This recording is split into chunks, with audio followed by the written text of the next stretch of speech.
یہ کہانی ایک جنگل کی ہے جہاں ایک چونٹی اور ٹڈا رہتا تھا۔ ٹڈا ایک دفعہ چونٹی کے پاس گیا۔ چونٹی بہن، میرے پاس کھانے کے لیے کچھ بھی نہیں ہے، میں مر جاؤں گا، میں بھوک سے برا حال ہے، اوپر سے برسات ہے اور میرے پاس کچھ بھی نہیں کھانے کو۔ چونٹی بولی، کیوں ٹڈا میاں، تم نے کھانے کے لیے کچھ نہیں رکھا تھا؟ برسات کا موسم آنے والا تھا اور تم کیا آرام کر رہے تھے تب؟ تو ٹڈے نے بولا، ہاں میں تب آرام کرتا تھا، مجھے نہیں پتا تھا کہ آگے برسات کا موسم آنے والا ہے اور مجھے اپنے کھانے کے لیے کچھ رکھنا چاہیے۔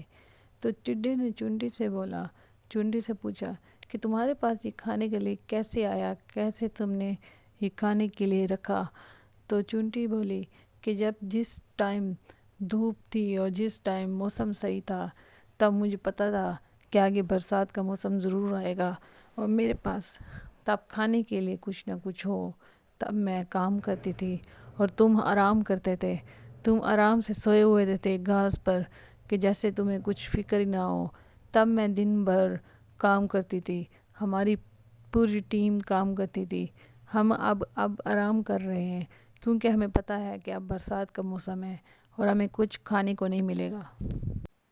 ٹڈا اب بچتا رہتا، کاش میں تب کام کر لیتا جب دھوپ تھی، تب میں آرام نہ کرتا۔